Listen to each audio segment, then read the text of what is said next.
याद रखिए तो मेरी दिव्य कहानी, दादियाँ, मम्मा, बाबा ऐसी कहानियाँ छोड़ कर गए हैं जो हमको सहज हो गया है। हमें कोई नया कदम नहीं उठाना है, जैसे उन्होंने किया वो हमें करना। कॉपी करना आसान होता है ना? कॉपी करना आसान है।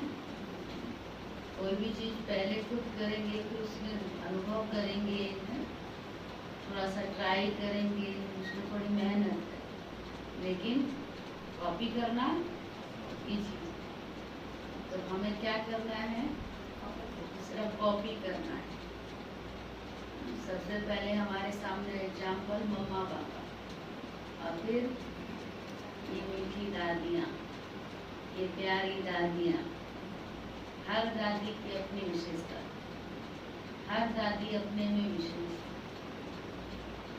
बाबा की स्पेशल थी, जानकी दादी तो विशेष। दादी कहती मैं बाबा के दिल में और बाबा मेरे दिल में। क्या कहती थी? मैं बाबा के दिल में और बाबा मेरे दिल में। और जिसके दिल में बाबा है उसके दिल में कुछ और हो ही नहीं सकता। हो सकता है? बाबा नहीं है तो बहुत कुछ है, और बाबा है तो कुछ। और जब बाबा है तो उसको सब चीजें स्वतः ही प्राप्त है। कहा ना, कुछ नहीं रखा अपने पास, फिर भी विश्व की महारानी, कुछ नहीं रखा। आज विशेष बाबा की मुरली में भी बाबा ने कहा है कि कई बच्चों को अपने पास कुछ कुछ रखने की आदत होती है। आदत होती है ना, काम आएगा, पता नहीं कल मिले ना मिले, इसलिए रख लेते हैं। तो बाबा ने कहा जो यज्ञ में भी रहते हैं वो भी कुछ ना कुछ अपने पास कहीं से कुछ मिलता है तो रखते हैं, पता नहीं हमारे बड़े देंगे या नहीं। लेकिन बाबा कहते हैं यज्ञ की मर्यादा, जो भी आए यज्ञ में स्वाहा, फिर यज्ञ से जो मिले। तो दादियों ने ऐसा करके दिखाया, कुछ नहीं रखा अपने पास, सब बाबा को समर्पित कर दिया। और फिर बाबा ने कुछ चीज की कमी छोड़ी। तो ऐसा हमको भी सच्चा और साफ दिल बनना है। दादी की विशेषता सच्चाई, सफाई और साफ। तो जो वो खुद ऐसी बनी तो हम नहीं बन सकते? हो सकते हैं। हमारे सामने तो कितना इजी है। बैकबोन सिंह बाबा है, दादियों के वरदान हमारे साथ है, दृष्टि हमारे साथ है, तो सहज है। सुनते हैं पहले बाबा के महावाक्य। आज 27 मार्च 2021 साकार मधुर में बाबा बोले, मीठे बच्चे याद की यात्रा में रेस करो, याद की यात्रा में रेस करो तो पुण्य आत्मा बन जाए। पुण्य बनने का आधार एक बाबा को याद, स्वर्ग की बादशाही मिल जाएगी। याद की यात्रा की रेस करेंगे तो पुण्य आत्मा बन जाएंगे और स्वर्ग की बादशाही मिल जाएगी। प्रश्न है, ब्राह्मण जीवन में अगर अतीन्द्रिय सुख का अनुभव नहीं होता है तो क्या समझना चाहिए? बताओ। ब्राह्मण जीवन में अगर अतीन्द्रिय सुख का अनुभव नहीं होता है तो क्या समझना चाहिए? क्या समझें? भाग में नहीं है, तकदीर में नहीं है, और अलबेलापन,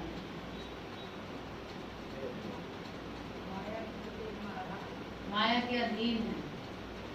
तो बाबा ने बड़ा सुंदर उत्तर दिया है, जरूर कहीं ना कहीं सूक्ष्म में कुछ ना कुछ पाप कर रहे हैं, नहीं तो संगम युगी जीवन बहुमूल्य जीवन, हीरे तुल्य जीवन, अतीन्द्रिय सुख में जीने का जीवन, सुख के झूले में झूलने का युग है, मौजों में रहने का युग है। लेकिन मौज की बजाय मूझ रहे हैं, खुशी के बजाय उदास हैं। इसका मतलब कहीं ना कहीं सूक्ष्म में कुछ पाप है। तो उत्तर है जरूर सूक्ष्म में भी कोई ना कोई पाप होते हैं। देह अभिमान में रहने से ही पाप होते हैं। कल की मुरली याद है ना, विशेषारी बाबा ने किसके ऊपर सुनाया? देह अभिमान। देह अभिमान में जो रहते हैं ना, वो भी पाप है, जिस कारण उस सुख की अनुभूति नहीं कर सकते। जो देह अभिमान में होगा वो अपने आगे किसी को समझेगा नहीं, और जब अपने आगे किसी को समझेगा नहीं तो किसी से कुछ ले पाएगा। तो देह अभिमान में रहने से ही पाप होते हैं, जिस कारण उस सुख की अनुभूति नहीं कर सकते हैं। अपने को गोप गोपियां समझते हुए भी अतीन्द्रिय सुख की भाषा नहीं आती। जरूर कोई भूल होती है, इसलिए बाप को सच बतलाकर श्रीमत लेते रहो। ओम शांति। निराकार भगवानोवाच। अब निराकार भगवान कहा ही जाता है शिव को। उनके नाम भल कितने भी भक्ति मार्ग में रखे हैं, ढेर नाम है तभी तो विस्तार है ना। बाप खुद आकर बतलाते हैं कि हे बच्चे, मुझ अपने बाप शिव को तुम याद करते आए हो। हे पति पावन, नाम तो जरूर एक ही होगा, बहुत नाम तो चल नहीं सकते। सिवाय नमः कहते हैं तो एक ही शिव नाम हुआ, रचता भी एक हुआ। बहुत नाम से तो मूझ गए हैं, जैसे तुम्हारा नाम पुष्पा है। बाबा के सामने कोई पुष्पा बैठी है, आए तो अभी पुष्पा। जैसे तुम्हारा नाम पुष्पा है और दूसरा कोई बोलेगा तो किसका? मोबाइल को साइलेंस करो। बाबा कहते हैं जैसे तुम्हारा नाम पुष्पा है, उसके बदले में तुमको शीला कहे तो तुम रेस्पॉन्ड करेंगे? अंजू करेंगे? जो नाम है वही लेना पड़ेगा। जिसका नाम उसके काम खड़े हो जाएंगे, चाहे वो 2-3 नाम वाली क्यों ना हो एक साथ। तो इसीलिए कहा है, नहीं समझेंगे ना कि और किसी को बुलाते हैं। यह भी ऐसी बात हो गई, उसका नाम एक ही है, परंतु भक्ति मार्ग होने के कारण, बहुत मंदिर बनाने के कारण किस्म किस्म के नाम रख दिए हैं। नहीं तो नाम हर एक का एक ही होता है। गंगा नदी को जमुना नदी नहीं कहेंगे।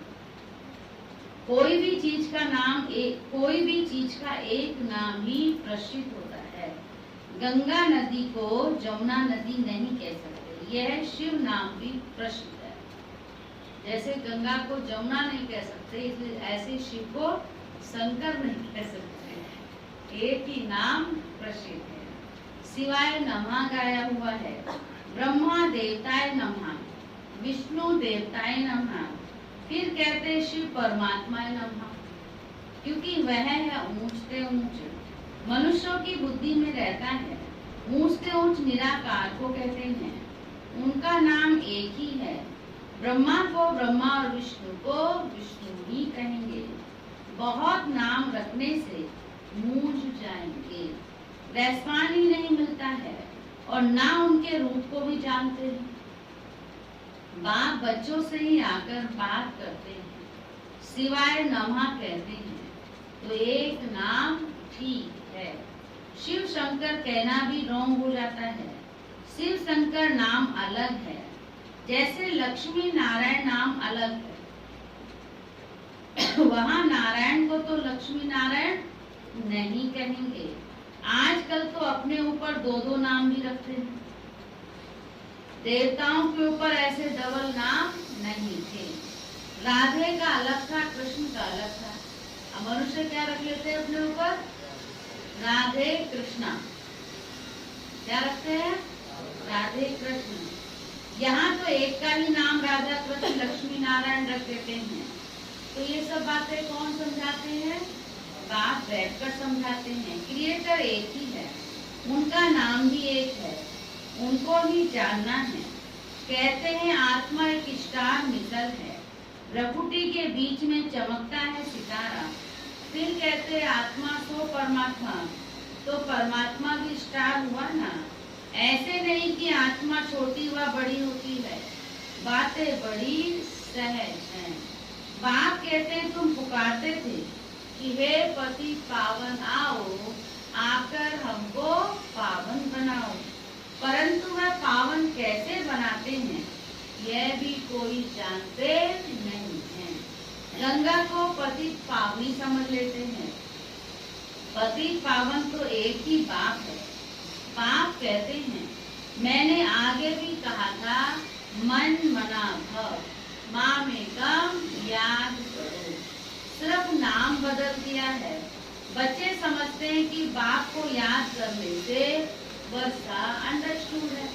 शिव बाबा को याद करेंगे तो नेचुरल है, जिसको याद करेंगे उसके पास जो होगा वो देगा। तो शिव बाबा को याद करेंगे तो शिव बाबा के पास क्या है?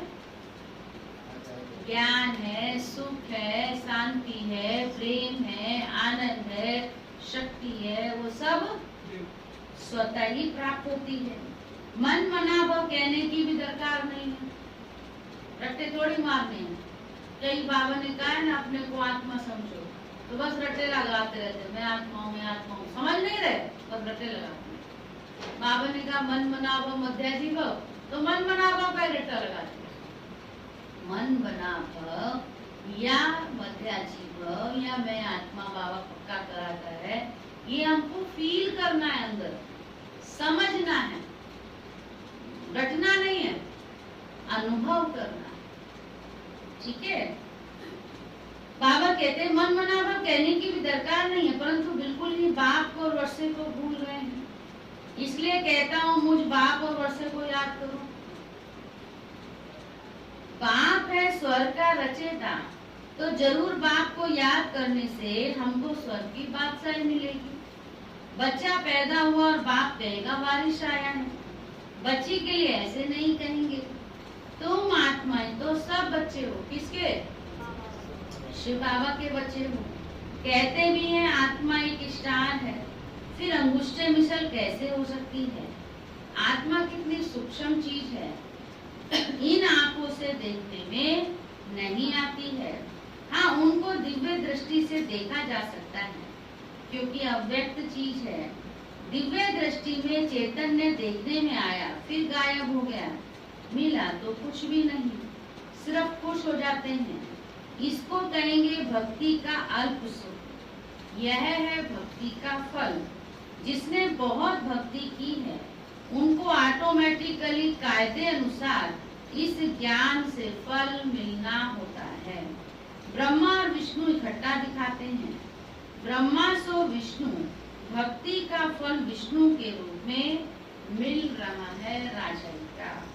विष्णु व कृष्ण का साक्षात्कार तो बहुत किया होगा ना, परंतु समझा जाता है भिन्न भिन्न नाम रूप में भक्ति की है। साक्षात्कार को योग व ज्ञान नहीं कहा जाता। नौदा भक्ति से ही साक्षात्कार हुआ। अभी साक्षात्कार ना भी हो तो हर्जा नहीं है। चाहिए किसी को साक्षात्कार हो, तभी में निश्चय हो। कई ऐसे जिद भी ठान लेते हैं, पहले बाबा दिखना चाहिए तब तो मैं मानू।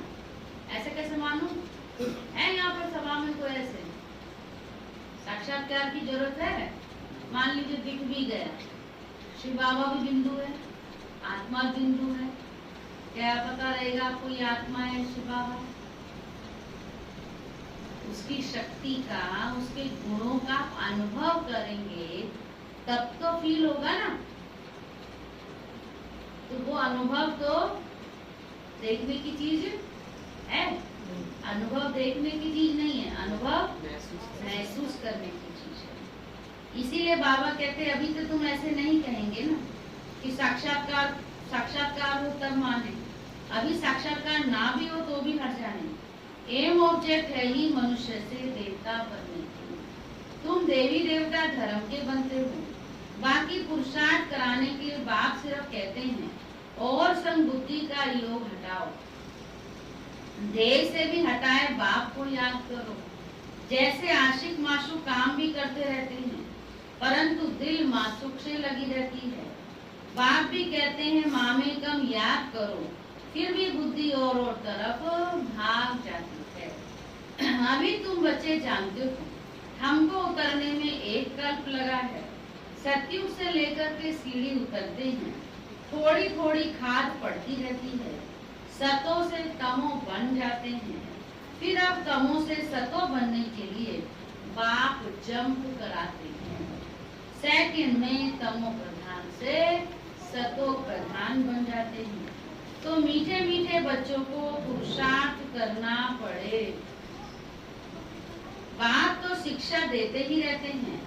अच्छे अच्छे सेंसिबल बच्चे खुद अनुभव करते हैं बरोबर बहुत डिफिकल्ट है। कोई बताते हैं, कोई तो बिल्कुल बताते ही नहीं। कई तो माया आती है, कैसे वार करती है, बाबा को सच सच बता देते हैं। तो बताना चाहिए या नहीं बताना चाहिए? बताएंगे तो क्या होगा? बाबा समझाने देंगे, सचेत हो रहेंगे, है ना। बाबा से को याद करेंगे, हल्के हो जाएंगे ना। नहीं बताएंगे तो वही बात आपको क्या करती रहेगी और भारी करती रहेगी। इसलिए बाबा ने कहा कई तो बताएंगे भी नहीं। कोई बताते, कोई तो बिल्कुल नहीं बताते। अपनी अवस्था का बताना चाहिए। बाप को याद ही नहीं करते तो वर्षा कैसे मिलेगा? बताओ। कायदे से याद नहीं करते हैं, समझते हम तो शिव बाबा के ही है ना। याद ना करने से फिर गिर पड़ते हैं। अगर शिव बाबा को याद नहीं करेंगे तो क्या होगा? डाउन हो जाएंगे। बाप को निरंतर याद करने से खाद निकलती है, अटेंशन देना पड़ता है। जब तक शरीर है तब तक पुरुषार्थ चलता रहेगा। बुद्धि भी कहती है, याद घड़ी घड़ी भूल जाती है। इस योग बल से तुम बादशाही प्राप्त करते हो। सब तो एक जैसी डोरी पहन नहीं सकते, ला नहीं कहता। रेस में भी जरा सा फर्क पड़ जाता है। नंबर 1 फिर प्लस में आ जाते हैं। यहाँ भी बच्चों की रेस है। किसको नंबर 1 जाना है? हाँ, जो दौड़ लगाएगा। कौन सी दौड़? बुद्धि की दौड़। कहाँ तक जाना है? परम धाम तक जाना है। शाबाश। बाबा कहते जो दौड़ लगाते, रेस करते, वो नंबर 1 में आ जाते हैं। मुख्य बात है बाप को याद करने की। यह तो समझते हो कि हम पाप आत्मा से पुण्य आत्मा बनते हैं। बाप ने डायरेक्शन दिया है, अभी पाप करने से वह 100 गुना हो जाएगा। बहुत है जो पाप करते हैं पर बताते नहीं। ऐसे भी बच्चे हैं बाबा के पास जो उल्टे सुलटे काम करते पर बाबा को बताते नहीं है। फिर क्या होगा? उन पाप की ओर वृद्धि होती जाती है। फिर अंत में फेल हो पड़ेंगे। बताएंगे नहीं तो उसको सुधार नहीं करेंगे।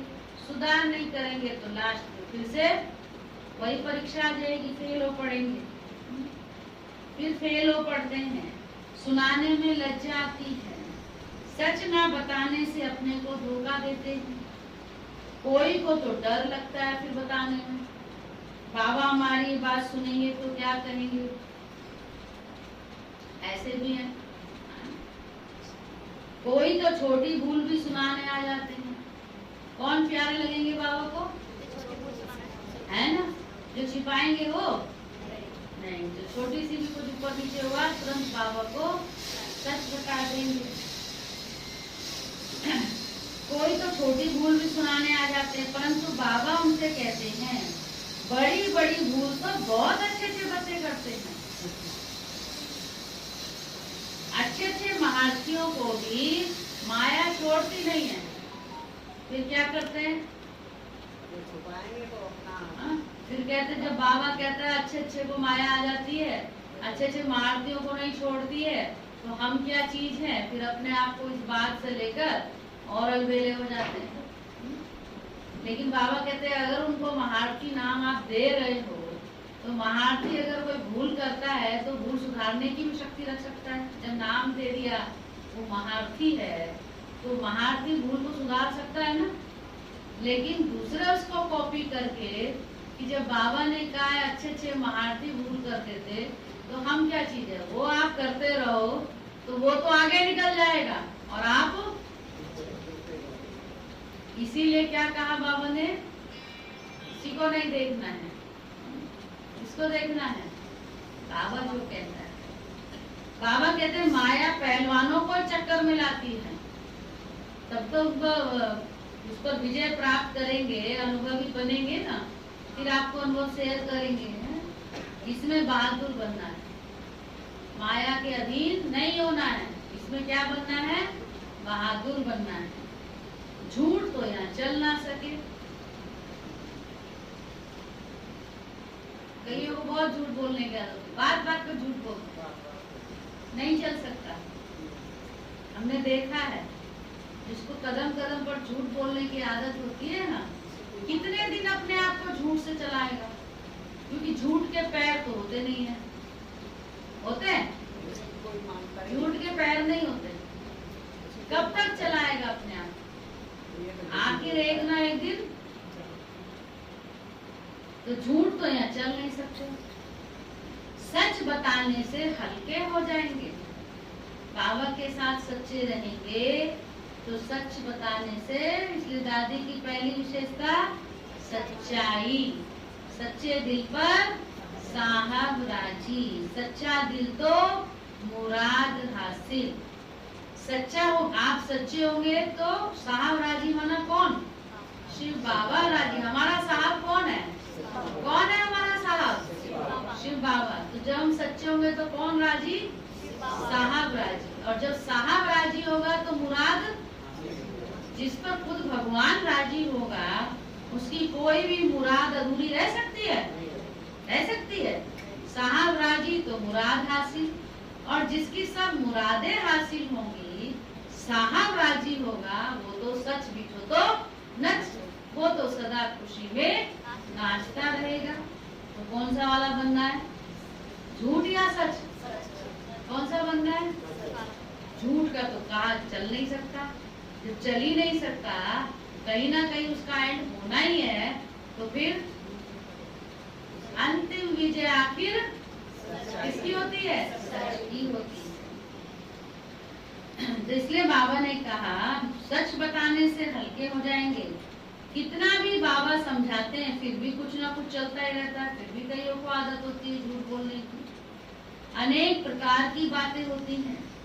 अब जबकि बाप से राज्य लेना है तो बाप कहते हैं कि बुद्धि और तरफ से हटाओ। तुम बच्चों को अभी नॉलेज मिली है। किसने दी है नॉलेज? शिव बाबा ने। पहले कब दी थी? 5000 वर्ष पहले मिली थी। फिर से बाबा दे रहे हैं।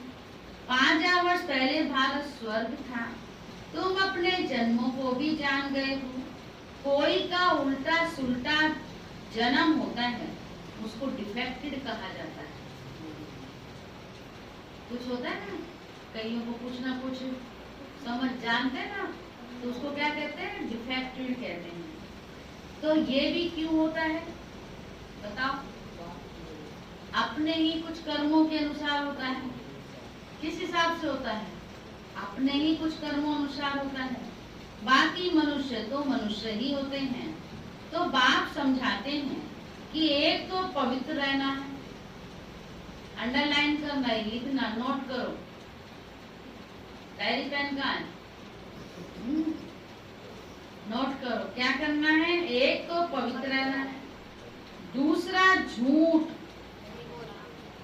पक्का करेंगे यार, क्योंकि आज का इसलिए हम दादी को श्रद्धा सुमन अर्पित करना है ना। तो बाबा चाहता था मेरा एक एक बच्चा सच्चा हो, और दादी ने वो कर दिखाया। तो जब बाबा ने कहा, दादियों ने किया, तो क्या हम नहीं कर सकते? कर सकते हैं ना। तो एक तो पवित्र रहना है, दूसरा झूठ, पाप कुछ नहीं करना है। नहीं तो बहुत घाटा पड़ जाएगा। झूठ बोलने वाले कभी पनपते नहीं है, सदा याद रखना। पनपते हैं? नहीं पनपते, क्योंकि अंदर ही अंदर वो क्या होते रहते हैं, दिल खाती रहती है, खोखले हो जाते हैं। नहीं तो बहुत घाटा पड़ जाएगा। देखो, एक से थोड़ी भूल हुई, आया बाबा के पास, तुरंत बाबा को सुनाया, बाबा क्षमा करना, ऐसा काम फिर कभी नहीं करूंगा। तो बाबा ने उसको कहा, ऐसी भूलें तो बहुतों से होती हैं, तुम तो कम से कम सच तो बताते हो, और जो सच बताता है वो बाबा को बहुत प्यारा लगता है। कई तो सुनाते भी नहीं है, बहुत भूले करते रहते हैं, अंदर ही अंदर झूठ करते रहते हैं, और झूठ करके भी कुछ भी सुनाते नहीं है। कोई फर्स्ट क्लास बच्चियां हैं, बाबा के पास ऐसी बच्चियां हैं जो बहुत फर्स्ट क्लास हैं। तो आप समझाते हैं, देखो बाबा को कौन सी बच्ची पसंद है। कोई फर्स्ट क्लास बच्चे हैं, कभी भी कहाँ बुद्धि नहीं जाती, कभी भी कहीं बुद्धि नहीं जाती। कौन सी बच्चियां हैं वो? है? जैसे बम्बई में निर्मला डॉक्टर है, नंबर 1 डॉक्टर निर्मला दीदी है, तो ज्ञान सरोवर में बम्बई की थी। बाबा देखो उनका नाम ले रहा है। जैसे बम्बई में निर्मला डॉक्टर नंबर 1, बिल्कुल साफ दिल, कभी दिल में उल्टा ख्याल नहीं आएगा, इसलिए बाबा की दिल पर चढ़ी हुई है। बाबा के दिल पर कौन सी बच्ची चढ़ी है? जो एकदम साफ दिल है। ऐसी और भी बच्चियां हैं, एक बाबा ने नाम दिया डॉक्टर निर्मला दीदी का, पर ऐसी निर्मला दीदी जैसी और भी बच्चियां हैं। तो बाप समझाते हैं, सिर्फ सच्ची दिल से क्या करना है? सच्ची दिल से बाबा को बहुत प्यार से याद करना है, सच्ची दिल से बाप को याद करना है। कर्म तो करना ही है, बुद्धि और बाप से लगा रहे, हाथ काम तरफ, दिल हाँ, हाथ काटे दिल याद। तो कौन है दिल? किसके साथ हो? हमारा बाबा के साथ हो। दिल से बाप को याद करो, कर्म तो करना ही है, बुद्धि और बाप से लगा रहे, हाथ काम तरफ, दिल याद तरफ। यह अवस्था पिछाड़ी की है, जिसके लिए ही गाते हैं, अतीन्द्रिय सुख पूछना है तो गोप गोपियों से पूछो। कहाँ है वो गोपियाँ? कहाँ है? वो मुरलीधर की मुरली दीवानी, वो गोपियाँ कौन है? कौन है? बोल नहीं रहे, मतलब आने वाली है, आप नहीं हो? आने वाली है। गोप कह रहे हमारा नाम गोप, गोपियाँ बोला ना, पहले तो गोपी आता है। तो आप कौन हो? भाई कौन है? मुरली दीवाने हैं? मुरली के बिना मन लगता है ना? तो जो मुरली दीवाना है वो कौन है? जो मुरली दीवाना है वो कौन है? वो गोपियाँ हैं। तो वो तो सुख किसको, वो सुख किसको भासेगा? वो किसको भासेगा? तो बाबा कहते हैं अतीन्द्रिय से पूछना है तो इन गोपियों से पूछो, जो पाप कर्म करते हैं उनकी अवस्था नहीं होती है। बाबा अच्छी तरह जानते हैं, जो पाप कर्म करते हैं वो खुशी में नहीं रहते, अतीन्द्रिय सुख का अनुभव नहीं करते। जो पाप कर्म करते हैं उनकी वो अवस्था होती ही नहीं, बाबा अच्छी तरह जानते हैं। तब तो भक्ति मार्ग में भी अच्छे व बुरे कर्म का फल मिलता है। देने वाला तो बाप है ना, जो किसको दुख देंगे तो जरूर दुख भोगेंगे। जैसा कर्म किया है तो भोगना ही होगा। यहाँ तो बाप खुद हाजिर है, समझाते रहते हैं, फिर भी गवर्नमेंट है। धर्मराज तो मेरे साथ हुआ ना।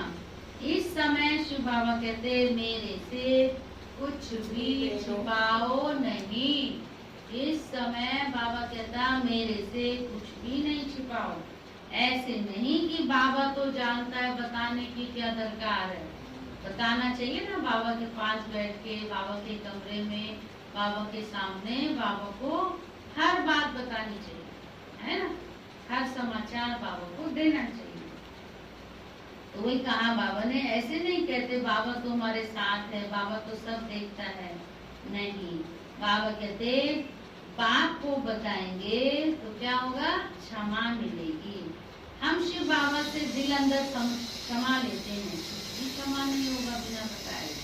तकदीर में नहीं है तो फिर ऐसा ही होता रहता है, मतलब बताते नहीं है, फिर छिपाते रहते हैं। तकदीर में नहीं है तो रजिस्टर खराब हो जाता है।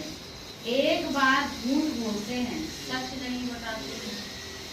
और जिसको झूठ बोलने की आदत हो गई है ना, तो कितना भी आप पढ़ा लो, कितना भी सिखा लो, तो झूठ बोले बिना उसको खाना ही हजम नहीं होता। इसलिए क्या करना है, सच्चे बाप के सच्चे बच्चे।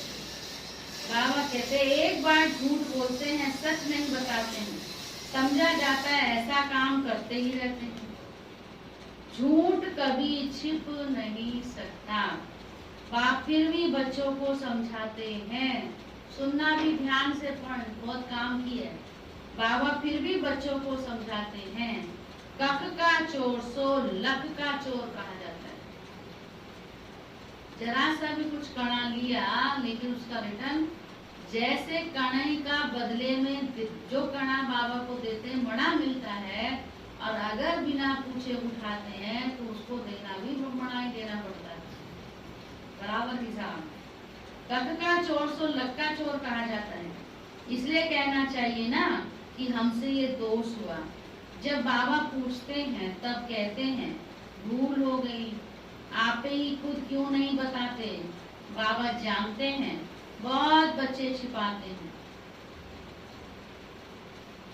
आज बाबा रिपोर्ट दे रहे हैं समाचार, बाबा जानते बहुत बच्चे छिपाते हैं। बाप को सुनाने से श्रीमत मिलेगी। कहाँ से चिट्ठी आती है, पूछो क्या जवाब देना है। सुनाने से श्रीमत मिलेगी ना। बहुतों में कोई गंदी आदत है तो छिपाते हैं। पहले तो चिट्ठी का जमाना था ना, बाबा के घर में बच्चे रहते थे, कहीं से लौकिक से कहीं से चिट्ठी आती थी, तो क्या करते थे, अपने आप उसको पढ़ा तो समझ दिखाया ही नहीं तो नियम था पहले जब चिट्ठियाँ थी। अभी भी फोन है, फोन में भी ऐसे होना चाहिए। तो वो पहले जो निमित होती थी ना बहन, उसके पास वो चिट्ठी जाती थी, वो उसको पढ़ती थी, और जब वो बहन पोस्ट करती थी तब भी उसके थ्रू हो जाती, उनको मालूम हो क्या आया है और क्या जा रहा है। अब आजकल तो क्या है, फोन पर क्या करते रहते हैं, इसलिए बाबा ने कहाँ से चिट्ठी आती है, पूछो क्या जवाब देना है। सुनाने से ही तो श्रीमत मिलेगी ना। बहुतों में कोई गंदी आदत है तो छिपाते हैं। कोई को लौकिक घर से मिलता है, बाबा कहते भल कहनो, तो फिर रेस्पॉन्सिबल बाबा हो गया।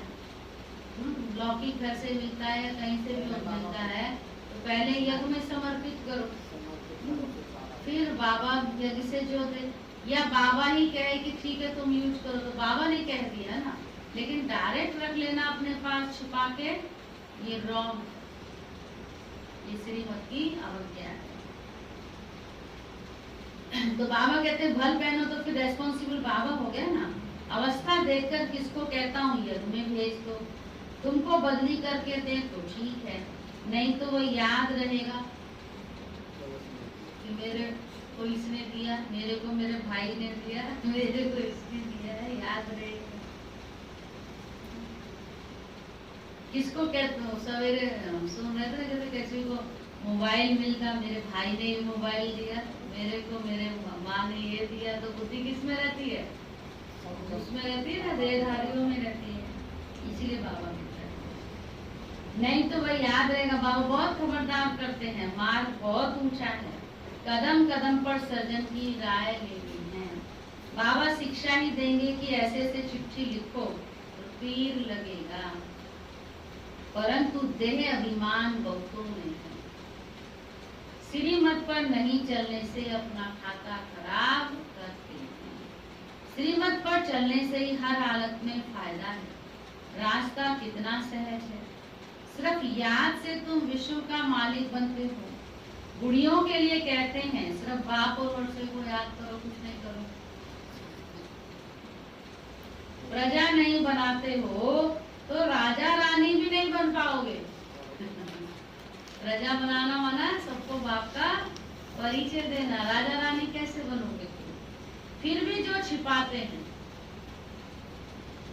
सुनना, बाबा ने कहा बुढ़ियों को बाबा कहता कुछ नहीं करो, बाप और वर्षे को याद करो। फिर कहता सेवा करो, राजा रानी बनना है तो प्रजा भी बनाओ। फिर बाबा कहता अगर चलो प्रजा भी नहीं बनाते हो फिर भी उनसे अच्छे हो जो छिपाते हैं।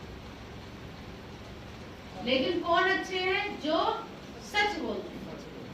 सच बोलते हैं, कुछ नहीं करते, सिर्फ बाबा को याद करते हैं, भले ज्ञान भी नहीं सुनाते पर सच बोलते हैं, फिर भी उनसे अच्छे। तो नंबर किस पर दे रहा है बाबा? सच्चाई पर। जानकी दादी का मालूम है ना, दादी कितनी पढ़ी थी, विदेशों में गई सेवा के लिए। तो विदेश में जो पढ़ी लिखी बहनें होती थी वो सेवा पर बाहर जाती थी, जो इंग्लिश पढ़ी थी लेक्चर देने जाती थी।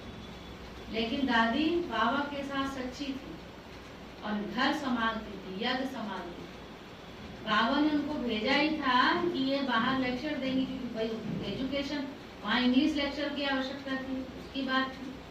और तुमको घर संभालना है, यज्ञ संभालना है, उनको खाना टाइम खिलाना, बनाना, पूरा घर का यज्ञ कारोबार करना। तो यज्ञ भी संभालती थी और बाबा को सच्चाई से याद करना, सच्चाई से बाबा को हर समाचार देना। तो आज कहाँ आ गई? आज कहाँ आ गई? संस्था की चीफ बन गई ना, और इंटरनेशनल लेवल पर विदेशों में सेवाएं की। उस जमाने की तीसरी चौथी पढ़ी होगी। फिर तो रहते दादी को भी इंग्लिश बोलना आ गया। फिर तो दादी भी इंग्लिश में वहाँ बात करती थी जो आते थे फॉरेनर्स, और भाषण तो करती थी बहुत अच्छा। लेकिन शुरू में बाबा ने भेजा था उनको यज्ञ संभालने के लिए। यज्ञ संभालते संभालते बाबा की याद, सच्चाई, सफाई में रहते कहाँ से कहाँ पहुँच गए। तो नंबर रियल बात है, ये अनुभव की बात है। यज्ञ में जितने भी आगे बढ़े हैं सच्चाई सफाई से, हांजी का पाठ करने वाले, कभी भी कुछ भी हो सदा हांजी, और सच्चे दिल से हांजी करना। ऐसे नहीं बारों ने कुछ आपको कहा, उनके सामने तो हांजी कह दिया। हांजी कहने में क्या जा रहा है, कह दिया उनके सामने और पीछे से काम किया अपने मन का। मन में आया तो वो काम जो सौंपा था वो किया, नहीं आया तो छोड़ के भाग गए। पर हाँ, वहां हांजी कर आए हम, क्योंकि बाबा ने कहा ना हांजी करना है। तो क्या उसके नंबर हैं?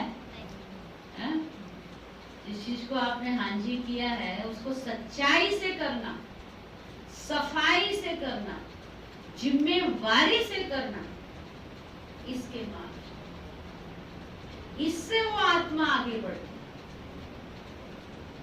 सच्चाई से, सफाई से और जिम्मेवारी से उस कार्य को पूरा ही करना है। जिम्मेवारी मतलब ये नहीं ठीक है शुरू में काम कर दिया, उठा दिया, फिर छोड़ छाड़ के भाग गए, तो पूरी जिम्मेवारी नहीं निभाई ना, नहीं। तो ये सब चीजें हमें बाबा दादियां सिखाते। इस चीज से हम आगे चले जाते, इस चीज से हम नंबर। तो बाबा कहते बुढ़ियों के लिए कहा बाप और वर्षे को याद करो, राजा रानी बनना है तो प्रजा बनाओ, फिर भी जो छिपाते हैं उनसे तो ऊंच पद पा सकती हो। कौन? जो सच्चाई सफाई से रहते हैं।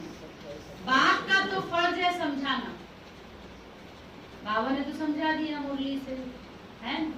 अब करना ना करना, जबरदस्ती डंडे लेके तो बाबा बैठा नहीं है, जबरदस्ती तो कराएगा ही नहीं है। इसलिए बाबा ने कहा बाप का फर्ज है समझाना। अब आगे आपको जो फिर ऐसा ना कहें, क्यों बाबा समझाते हैं, जो फिर ऐसा ना कहें कि हमको तो पता ही नहीं था, बाबा सब डायरेक्शन देते हैं। भूल को झट बताना चाहिए, हर्जा नहीं है, फिर नहीं करना। इसमें डरने की बात नहीं। क्या हो गया, भूल हो गई तो भगवान थोड़ी है हम जो भूल नहीं होगी। भगवान है जो भूल है, जिससे कभी कोई भूल नहीं होती है। मनुष्य से तो भूलें होती रहती हैं, तभी तो मनुष्य है, तभी तो वो इंसान है। इंसान से तो भूल होती ना। लेकिन भूल हो गई और उसको सच्चाई से बता दिया तो माफी मिल जाएगी। सबसे पहले बाबा के पास भागो। हाँ, नहीं किसी और को बताने का फायदा नहीं है, बाबा को बताना है, ये मत सोचना। कोई ऐसा नहीं है, कोई है ऐसा संसार में भूल उसको नहीं बताओ जिसने कभी कोई भूल नहीं की हो। वो एक गीत है ना, कौन सा, ऐसा कौन है या जिसने पाप ना किया हो, गीत है कैसे? जिसके घर में कोई मरा नहीं हो। हाँ, ऐसा कोई गीत है ना, मुझे याद नहीं आ रही। तो ऐसा तो भूल कोई है ही नहीं, तो उनके सामने थोड़ी बताना है। बाबा के साथ सच्चा है, बाबा को अपना रिजल्ट देना है, ठीक है। वो क्या करेंगे, वो ऐसा कौन है आपकी भूल को सुन करके आपको बड़ा प्यार करेगा, संभालेगा, और क्या करेंगे, और अपने तो 10 पाप करते रहेंगे पर उसकी भूलों को सारे संसार में गा देंगे और अपने भूलें दिखाई नहीं देंगी। तो ऐसे को थोड़ी बोलना है, ऐसों को थोड़ी बोलना है। किसको बोलना है, जो बाबा हमको शक्ति दे, समझानी दे, त्याग करे, सुधार करे। प्यार से समझाया जाता है। बाप को बताने में ही कल्याण है। किसको बताना है, देखो बाबा ने भी कह दिया, बाप को बताने में ही कल्याण है। उल्टी एक जगह ही करो ना, जगह जगह उल्टी करने से क्या होगा, कोई आपकी उल्टी साफ नहीं करेगा और ही गंदगी फैलाएगा। तो इसलिए बाबा को बताओ ना, बाबा को बताने में कल्याण, बाप को बताने में कल्याण है। बाप पुचकार दे, प्यार से समझाएंगे, नहीं तो दिल से एकदम गिर पड़ते हैं। बाबा को बताएंगे तो बाबा आपको प्यार से समझाएंगे। इनकी दिल से गिरा तो शिव बाबा की दिल से भी गिरा। अब बात किसकी आ गई, ब्रह्मा बाबा की, क्योंकि शिव बाबा किसके थ्रू सुनता है, ब्रह्मा के थ्रू। किसके द्वारा समझाता है, ब्रह्मा के थ्रू। तो ब्रह्मा बाप का भी मान रखना है। इनके दिल से गिरा तो शिव बाबा के दिल से भी गिर जाएंगे, इसलिए इनके दिल पर भी चढ़ना है। जो हमारे निमित्त है उनके भी दिल पे चढ़ना है। उनके दिल पे चढ़ेंगे तो बाबा के दिल पर भी चढ़ते हैं। ऐसे नहीं कि हम तो डायरेक्ट ले सकते हैं, कोई है जो डायरेक्ट ले सकते हैं। वो बाबा कहते कुछ भी नहीं होगा, डायरेक्ट नहीं ले सकते। जितना समझाया जाता है बाप को याद करो, उतना बुद्धि बाहर की तरफ भागती रहती है। ये सब बातें कौन समझाते हैं, बाप डायरेक्ट बैठ समझाते हैं, जिनके बाद में शास्त्र बनते हैं।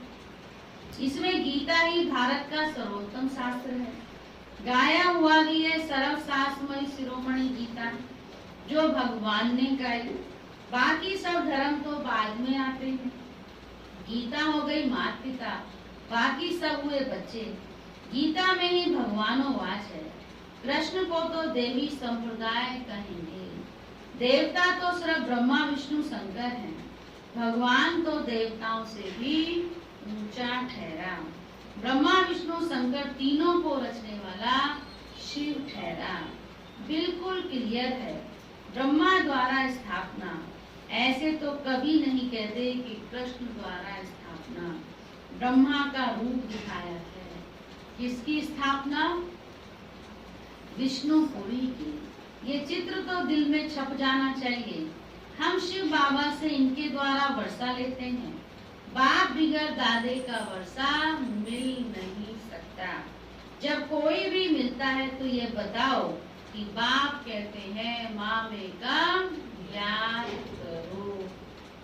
अच्छा, मीठे मीठे सिखिल दे बच्चों प्रति माता पिता बाप दादा का याद प्यार और गुड मॉर्निंग। रूहानी बाप की रूहानी बच्चों को नमस्ते। हम रूहानी बच्चों की रूहानी बाप दादा को भी गुड मॉर्निंग, नमस्ते नमस्ते नमस्ते। धारणा के लिए मुख्य सार तो क्या कहा आज विशेष बाबा ने? सच्चाई से रहना है, सफाई से रहना है, और हाँ, झूठ चल नहीं सकता। झूठ के पैर नहीं होते ना, इसलिए चलता नहीं है झूठ। झूठ के कभी पैर नहीं होते। बाबा को बताओ तो उसी में कल्याण है। कुछ भी हो जाती है भूल तो बाबा को सुनाओ, उसी में आपका कल्याण है। और ये सब बातें पक्की करना आज के लिए, आज के लिए, हमेशा के लिए। और आज दादी जी के सामने दादी से दृष्टि लेते समय ये वरदान लेना, कुछ भी हो जाए हमको सच्चा रहना है। आप सच्चे साफ रहोगे ना, कुछ भी नहीं आता। आज बाबा ने बोला ना, आप सच्चे हो, साफ हो, आपको भले कुछ नहीं आता, लेकिन फिर भी जिनको बहुत आता है उनसे भी ज्यादा आगे चले जाओ, उनसे भी नंबर 1 हो। और सच्चे बच्चों को बाबा अपने आप सब कुछ सिखा देता है, सब कुछ सिखा देता है। सच्चे बच्चों पर कौन कुर्बान? और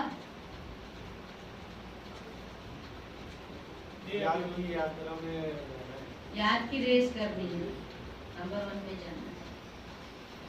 धारणा के लिए मुख्य सार है, मंजिल बहुत ऊंची है, मंजिल बहुत ऊंची है, इसलिए कदम कदम पर सज्जन से राय लेनी है। इसलिए कदम कदम पर सज्जन से राय लेनी है।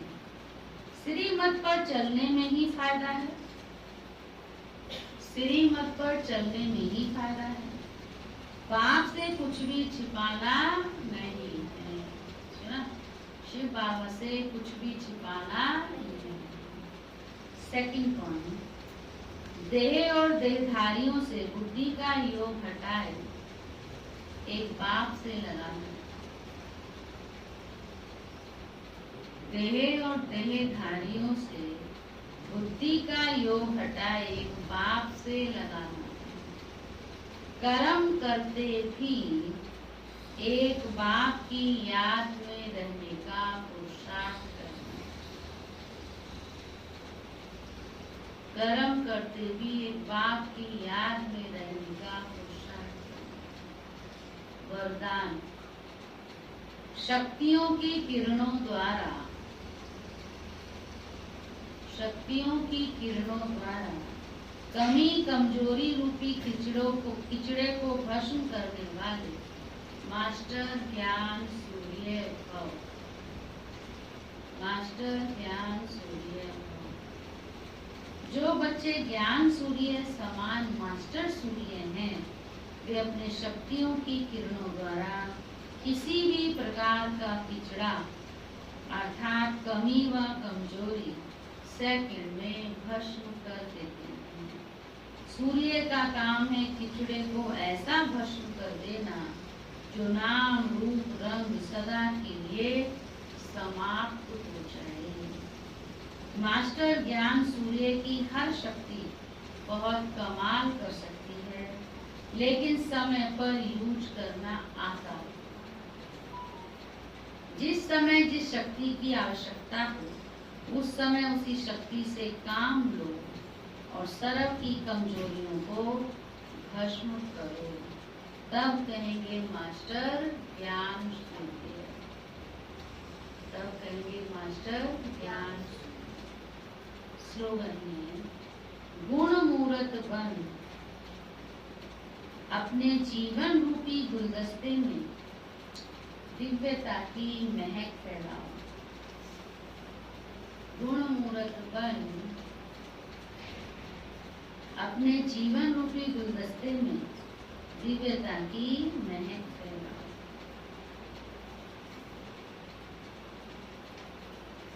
अव्यक्त सारा आज का 27 मार्च। जो सदा बाप की याद में लवलीन रहे, मैंपन की त्याग वृत्ति में रहते हैं। जो सदा बाप की याद में लवलीन रहे, मैंपन की त्याग वृत्ति में रहते हैं, उन्हों से ही बाप दिखाई देता है। आप बच्चे नॉलेज के आधार से बाप की याद में समा जाते हो तो ये समाना ही लवलीन स्थिति है। जब लव में लीन हो जाते हो अर्थात लगन में मगन हो जाते हो तब बाप के समान बन जाते हो। जब लव में लीन हो गए, बाबा के प्यार में समा गए तो भी क्या हो जाएंगे? बाप समान बन जाएंगे। ठीक है। दादी जानकी जी द्वारा मिली हुई अनमोल सौगात विशेष प्रथम स्मृति दिवस पर, आज प्रथम स्मृति दिवस है ना, दादी जी की कमाल है। जब दादी ने शरीर छोड़ा तब भी लॉकडाउन, किसी को नहीं बुलाया। अभी भी दादी की प्रथम स्मृति पर बहुत ब्राह्मणों ने टिकट कराई हुई थी मधुबन जाने के लिए, लेकिन फिर से टिकटें सब कैंसिल, प्रोग्राम कैंसिल। तो ये दादी जानकी जी की विशेष विशेषता, कम खर्च वाला नसीब। यज्ञ का उन्होंने जीते जी अपने ऊपर कुछ ज्यादा खर्च नहीं किया और जाने के बाद भी यज्ञ का खर्च नहीं किया, क्योंकि जो भी बच्चे जाएंगे ज्यादा तो यज्ञ में समर्पित, और भी बच्चे जाते हैं पर जो समर्पित है वो तो दौड़ते ही है ना दादी के लिए। तो यज्ञ का ही टिकटों में, जाने में, आने में खर्चा तो होता है ना, तो सब खर्चा को बाबा के कार्य में लगा दिया। तो देखो आज मुरली भी कैसे वंडरफुल, जो दादी की विशेषता थी उसी आधार पर आज की मुरली चली। सच्चाई पर, सफाई पर, कम खर्च पर, छिपाने पर, कुछ नहीं रखा दादी ने अपने पास, जो था सब। जब अपने लौकिक से भी दौड़ कर आई थी, पता है ना, आधी रात को दादी कूद गई थी, बंधन में थी, तो जो उनको मायके से मिला था ना जेवर, वही जेवर अपना लेकर आ गई थी। उनका कुछ ड्रामा ऐसा बना था, उनके लौकिक बाप ने उनकी शादी कर दी थी जबरदस्ती की, उनकी इच्छा नहीं थी, बाबा की सेवा में लग। लेकिन ये भी कुछ हिसाब किताब था उनका उनके साथ ना, तभी तो बाबा ने उनको पहले देखो खूब परीक्षा ली, सबसे ज्यादा परीक्षा ली दादी, फिर सबसे ज्यादा नंबर। तो जो वो रात को सुन रहे थे ना, अभी भी सुनिए ना सबने, तो जो पोटली बांध के लाई थी, कह चलो भाई इनका जो है इस पर मेरा हक नहीं है, जो लेकिन जो मेरे मायके से मिला है उस पर तो मेरा हक है ना। तो सब बांध कर ले आई और आकर के बाबा को सौंप दिया। तो बाबा को सौंप दिया, फिर बाबा ने कहा, पहले तो कहा तुम क्यों आई ऐसे, फिर है ना, बाबा को परीक्षा लेनी थी ना, क्यों आई ऐसे, लेके आई। और फिर शादी हो गई तुम्हारी तो फिर क्यों आई? बाबा ने तब भी उनको सहजता से यज्ञ में समर्पित नहीं किया। फिर बाबा ने कहा आप लोग तुम्हें लौकिक घर से आना जाना करना होगा। कुछ समय बाबा ने वो कराया, तो सारा दिन बाबा की यज्ञ घर में भी जब रहती थी तो यज्ञ में जब आती थी क्लास करने, तो यज्ञ की सेवाएं घर पर भी ले जाती थी, दालें साफ करने के लिए ले जाती, सिलाई करने के लिए ले जाती थी। ये सब देखो सुनिए यमुना माता ने कहानी माना, जब यज्ञ में थी रहती थी तो भी बाबा के यज्ञ की सेवा करना, जो बाबा के यज्ञ में सेवा होती थी वो करना। और जब घर भी जाती थी तो जितने बजे जाती थी, बाबा ने उनकी ऐसी परीक्षा ली कि बाबा उनको नाश्ता नहीं देता था।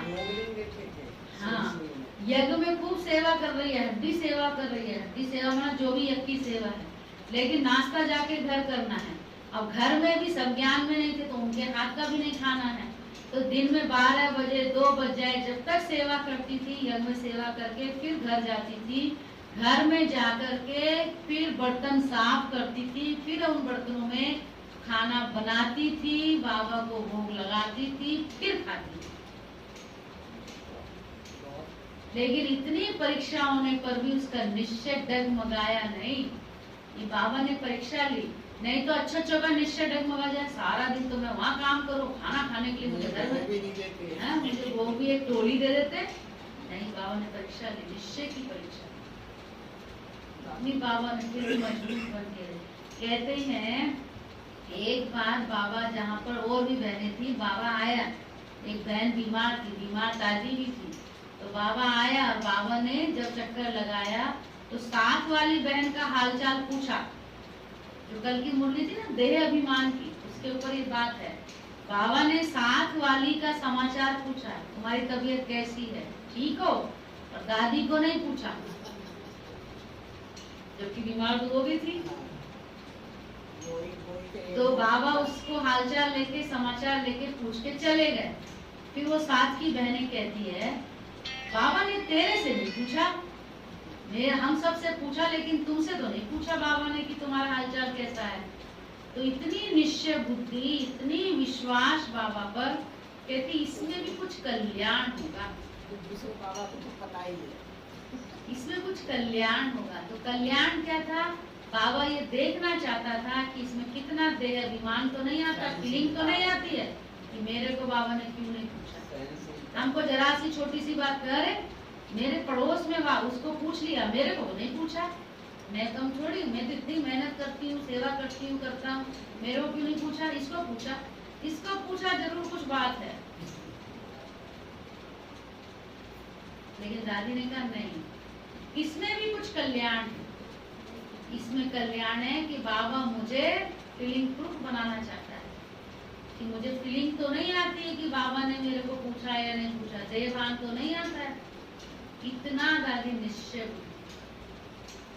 हर बार जो बाबा उस समय जो परीक्षा लेता था यज्ञ में सेवा करने के बाद, उसको टोली भी नहीं देना, नाश्ता भी नहीं कराना, तो भी कई बहनें आसपास वाले अगर टोकते हैं ना, आप भी आते हो तो आपको कोई टोकता ना, आपस में बात तो करते हैं ना, तो शुरू से चला आ रहा है नियम है, आपस में चर्चा करने की आदत है ना। तो ऐसे उस समय भी कहा, तो सारा दिन तो यज्ञ में सेवा करती है और फिर घर में भी आती है तो भी यज्ञ की सेवा ले आती है, कभी सिलाई ले आती है, कभी दाल चावल सफाई करने के लिए ले आती है।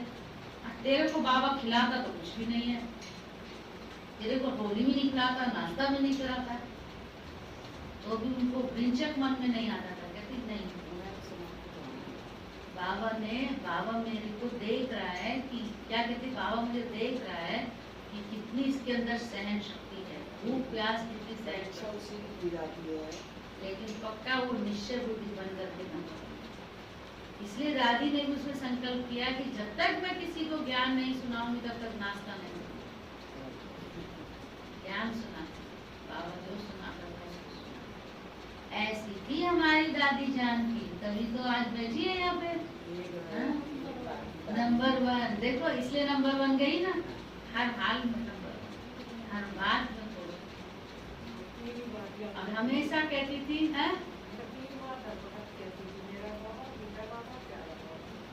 3 ओम शांति कहती थी, 3 बार ओम शांति कहती थी, और 3 बार ओम शांति का अर्थ, तीनों बार की ओम शांति का अर्थ बताती थी।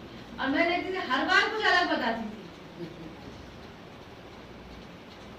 एक बार की बात है कि दादी कहीं गई थी तो वहाँ पे झोंपड़ी में ज्ञान सुनाने गए थे, तो वहाँ पे एक तख्ता पड़ा था लकड़ी का दीवार, तो उस गेट को बिछा के उसी पे सोती थी, उस पे ज्ञान सुनाती थी। कहानी ये है, जब कहाँ नई नई सेवा शुरू की थी तो संदली थी, वो एक कमरा था, तो एक बार 2 बहनें रहती थी, तो एक बार एक बहन को हो गया बुखार, बीमार हो गई। तो जब बीमार हो गई तो ऐसे तो मुरली वैसे वो उसी कमरे में सोना, वहीं खाना है, वहीं पर रहना था, लेकिन जब क्लास होती थी उसको क्लास के अनुसार सेट कर देते थे, फिर वो सामान सब साइड हो जाता था।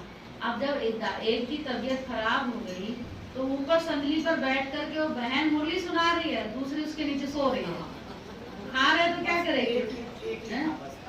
ऐसे ऐसे दादियों ने सेवाएं की है। आज तो यज्ञ में क्या चीज की कमी नहीं है, लेकिन इतना उन्होंने त्याग तपस्या से सेवा को फलीभूत किया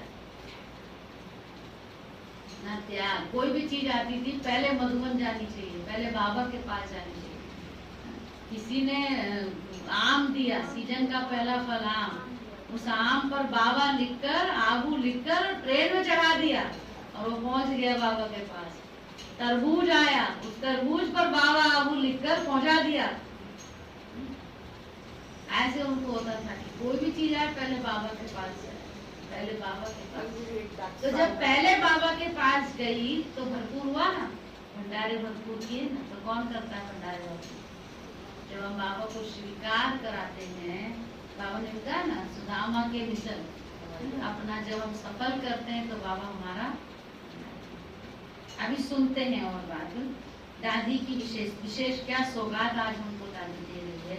नियम बड़े बलवान हैं, भगवान के साथ साथ नियम का बल हम सबको बंधन मुक्त बना रहा है। हम बंधन मुक्त जीवन मुक्त का सुख पाने वाली आत्मा है। अपने आप से पूछो कि जीवन मुक्त बना हूँ, कार्य व्यवहार में आते मुक्त हूँ, कोई भी बंधन अपनी ओर खींचता तो नहीं है, ये अपने से पूछना है। दूसरा, शांति के सागर बाबा से हम सबने शांति में रहने की इतनी शक्ति पाई है जो मैं आत्मा कभी दुखी अशांत हो नहीं सकती। क्या अभी तक दुख अशांति महसूस होती है?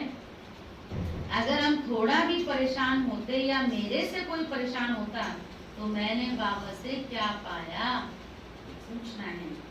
जो कुछ हमसे हुआ है क्या सच्ची दिल से हमने बाबा को नहीं सुनाया है? कोई भी बात दिल को खाती तो नहीं है। पुरुषार्थ में सफलता का अनुभव होता है। आज मुरली में कहा ना, कुछ भी होता है बाबा को सच्चे दिल से सुना दो। अगर बाबा को नहीं सुनाते हैं तो हल्के नहीं होंगे, तो दिल अंदर खाती रहेगी। चौथा, जिन्होंने शुरू से यज्ञ में सेवाएं की हैं, तन मन धन सेवा में लगाया है, उनका सफल हुआ ही पड़ा है। यज्ञ में जो बाबा के बने हैं और जिस दिन से बाप के बने हैं, उनसे तन मन धन जो भी उन्होंने सेवा में लगाया है, वो अगर सेवा में लगाया तो वो सफल हुआ ही पड़ा है। यह यज्ञ ऐसा है, कहाँ बैठे हम? यज्ञ में। यह यज्ञ ऐसा है जिससे अनेकों का कल्याण हुआ है। हमारे पुरुषार्थ में ऐसा कुछ ना हो जो कॉन्शियस गिल्टी महसूस करे, तो चेक करना कि कभी कॉन्शियस खाती तो नहीं है। आज की मुरली के आधार पर है ना, पूछो अपने आप से कि कोई कॉन्शियस मुझे खाती तो नहीं। अगर गलतियां करके अगर भूले करके छिपाते हैं तो अंदर वो लगता तो है ना। पांचवा, हमारे चित्त में क्या है और चिंतन में क्या है? सत्कार देने की भावना, स्वीकार करने की भावना हमारे में कहाँ तक आई है? बाबा बोले और बच्चा हांजी करे। जैसे जब से बाबा के बने हैं तब से मेरा रिकॉर्ड सदा काल कैसा रहा? काम चलाऊ तो नहीं है, अपने से भी कई ठगी करते हैं, भगवान से तो करते ही हैं, अपने से भी करते हैं। ऊपर से दिखाना कुछ और करना कुछ, तो ये कितनी ठगी है। चोरी ठगी जैसे संस्कारों में भरी पड़ी है, यह भी सूक्ष्म में पाप है। छठा, हमारे अंदर जितनी सच्चाई उतना सबके प्रति स्नेह हो तो सब कार्य अपने आप सहज हो जाता है। जितनी सच्चाई है उतनी सफाई भी हो, तो कोई भी काम आपका रुकने वाला नहीं। अगर कोई गलत कार्य हो रहा है, कई बार ऐसा होता है, देखते हैं, अगर कोई गलत कार्य हो रहा है, मैं समझती भी हूँ कि ये बात ठीक नहीं है, फिर भी स्नेह दूंगी, क्योंकि स्नेह देने से समीप आएंगे और समीप आने से सुधर जाएंगे। स्नेह नहीं दूंगी तो और ही बिगड़ जाएंगे, ये भी होता है ना। अगर कोई बात अच्छी नहीं हो रही तो भी हम अधैर्य ना हो। अगर अधैर्य होकर स्नेह देने में कमी की तो बात खराब हो सकती है। हम स्नेह नहीं देंगे तो वे अनेकों को बिगाड़ेंगे, फिर हमारी भी नुक्स निकालते रहेंगे। ऐसा होता है ना, अनुभवी है ना सब। एक से भी मित्रता भाव नहीं रखा तो अनेकों को शत्रु बनाया। छोटे बड़े हर एक को इज्जत चाहिए। बाहर में भी ऐसा जमाना है, मजदूर भी इज्जत चाहते हैं, उनका भी हमें मित्र बनकर रहना है। अभी मुरली से पहले दादी जी की क्लास भी चल रही थी। निंदक ही हमारा सच्चा मित्र है, उसको भी हम मित्र समझे। जो हमारा शत्रु है उसको भी मित्र समझे। तो मित्र समझ के क्या करेंगे, उसको भी हम प्यार स्नेह दें। जैसे हमारे बाबा ने सबको संभाल करके रखा, बाबा ने कोई को नहीं कहा होगा कि तुम यज्ञ से चले जाओ। कोई गया है तो अपने कारण से गया है, पर बाबा ने कभी नहीं कहा कि चले जाओ। कई लोग आते हैं चले जाते हैं, बाबा भेजता है। कोई भी गया अपने कारण से गया है, पर बाबा ने नहीं भेजा है। हमें बाबा की श्रीमत अनुसार चलना है। किसी का अशुद्ध व्यवहार देखकर मेरे चेहरे पर कुछ आया तो वायुमंडल खराब हो जाएगा। 10वां, जहां मेरी हाजिरी हो वहां वायुमंडल शुद्ध शांत प्रेम में हो जाए। ऐसा हमको अपने आप को तैयार करना है, पुरुषार्थ करना है। जहां भी हम जाएं वहां का वायुमंडल एकदम शुद्ध हो जाए, शांत हो जाए, प्रेम में हो जाए। अनेकों की हाजिरी का इतना महत्व नहीं है जितना एक निमित्त आत्मा की हाजिरी सेवा करती है। तो ना ऐसा निमित्त करना। हमारे अंदर मतभेद देखा तो बाबा का नाम वाला नहीं होगा। कोई कुछ भी कर रहा है, मुझे उसको सत्कार देना है, स्नेह देना है। इससे ही वायुमंडल शक्तिशाली बनेगा। 11वां, बाबा के जो नए नए बच्चे हैं वे स्नेह के कारण सहयोगी बने हैं।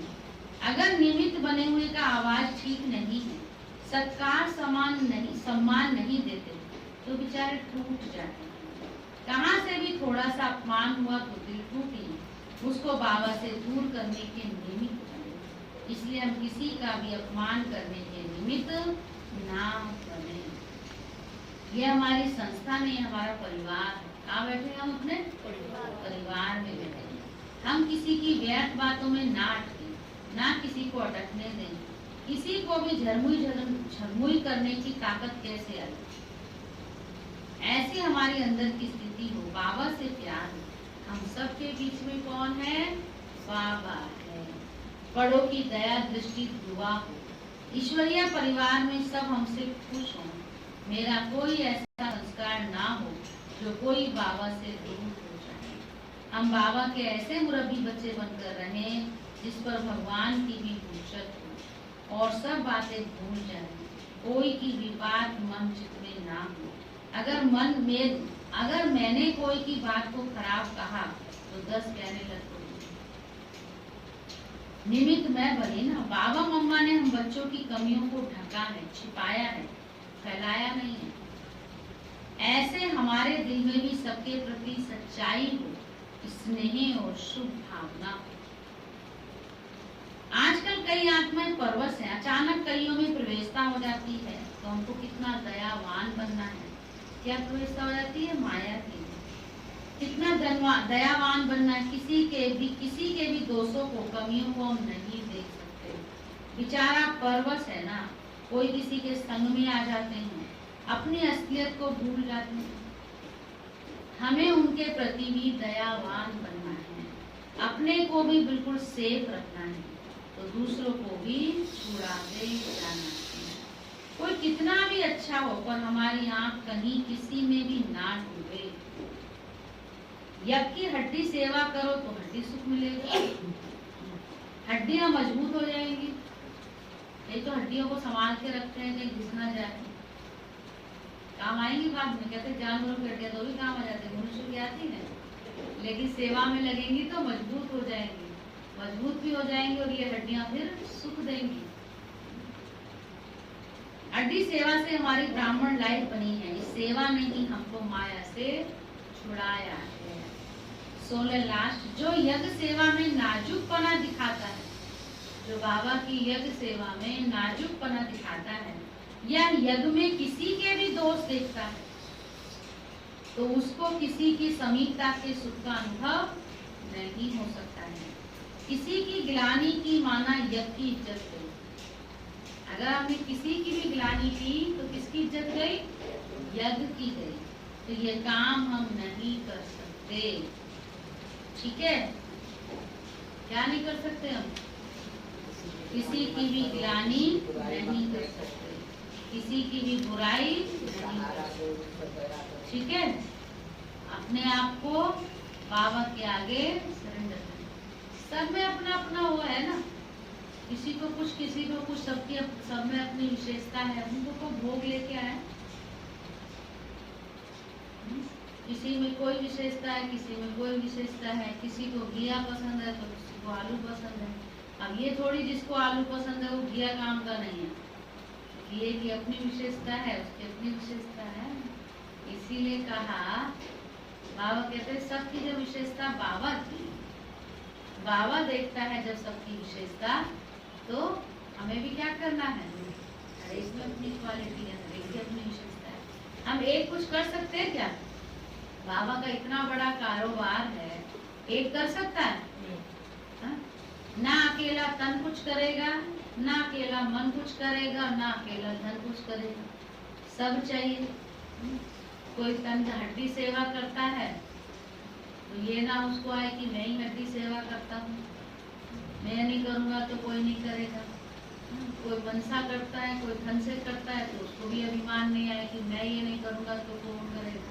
सब काम है, और जो सब करता है उसके जैसा तकदीरवान तो कोई है ही नहीं। संगम युग पर जो तन मन धन सब रूप से बाबा के कार्य में, यज्ञ में मददगार बनता है, वो सब रूप से भरपूर होता है, तो उसके जैसा तकदीरवान कोई है? इसलिए बाबा कहते हैं हर आत्मा की अपनी विशेषता है, हर आत्मा का अपना महत्व, और हर एक अपनी विशेषता के आधार पर बाबा के इस कार्य में लगा हुआ है। बाबा के इस यज्ञ को आगे बढ़ाने के लिए, इस यज्ञ की वृद्धि करने के लिए, इस कार्य को सुचारू रूप से चलाने के लिए जो भी बाबा का बच्चा है, जो उससे बनता है, वो अपना उस कार्य में योगदान देगा। इसलिए हमें हर एक की विशेषता को देखकर उसको भी आगे बढ़ाना है और खुद भी। ठीक है, चलो अभी हम बहुत प्यार से बाबा